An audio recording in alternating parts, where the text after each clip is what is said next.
میں نے مفتی حضرات کا یہ فتویٰ پڑھا، میں اس کے ایک ایک لفظ کی تائید کرتا ہوں۔ اس میں جو باتیں اور جو معلومات دی گئی ہیں بالکل صحیح ہیں اور درست ہیں، اللہ کی توفیق سے۔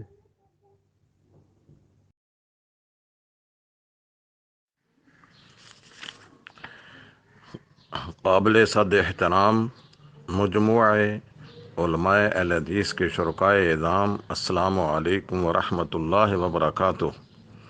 اس مجموعہ کی طرف سے جو اعلامیہ جاری کیا گیا ہے وہ کوئی اتفاقی حادثہ یا کوئی جلد بازی کا نتیجہ نہیں ہے، بلکہ قرآنی حکم وشاورہم فی الامر کے تحت صبح سے شام تک اس کے متعلق مشاورت ہوتی رہی۔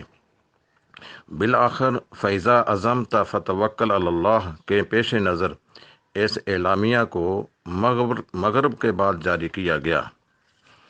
میں اس بات کی وضاحت بھی کرتا چلا جاؤں کہ میں نے اس اعلامیہ کو حرف بحرف بغور پڑھا، پھر پورے اعتماد و وثوق اور شرح صدر کے ساتھ اس کی تائید کی۔ اس قدر حزم و احتیاط کے باوجود اس اعلامیہ کی حیثیت ایک بیانیہ کی ہے جس کی بنیاد شرعی نصوص پر ہے۔ اس سے اختلاف تو کیا جا سکتا ہے لیکن اسے مخالفت کا رنگ نہ دیا جائے۔ اللہ تعالی ہم سب کا حامی و ناصر ہو۔ والسلام علیکم ورحمۃ اللہ وبرکاتہ۔ اخوکم فی اللہ ابو محمد عبدالستار الحماد۔ السلام علیکم ورحمۃ اللہ وبرکاتہ۔ الحمدللہ تبارک و تعالی۔ میں نے تو شروع میں جب اس کو پڑھا تھا تو اسی وقت ہی پڑھتے ہی اتفاق کر لیا تھا۔ اللہ پاک کے فضل و کرم سے پھر سارے ہی ماشاءاللہ ہمارے مجموعے کے علماء کرام نے محنت کی اور اس کو مرتب کیا، تو ہمیں اس میں رتی بھر بھی شک اور شبہ نہیں ہے۔ یہ اعلامیہ جو تیار ہوا ہے بڑے وثوق کے ساتھ اور علمی دیانت کے ساتھ جو ہم سمجھتے ہیں اس کے مطابق تیار کیا گیا ہے۔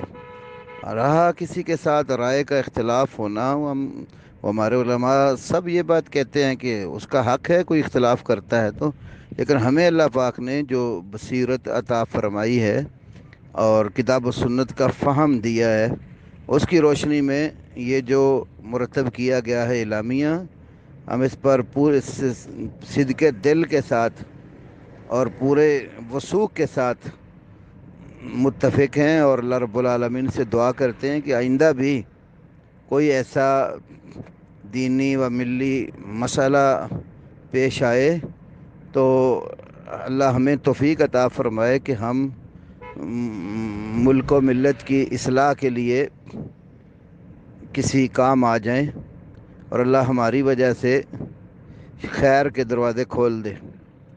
اللہ رب العالمین ہمیں اخلاص اور ایمان کے ساتھ صحیح محنت کر کے قوم کی رہنمائی کرنے کی توفیق عطا فرمائے۔ بارک اللہ فیکم۔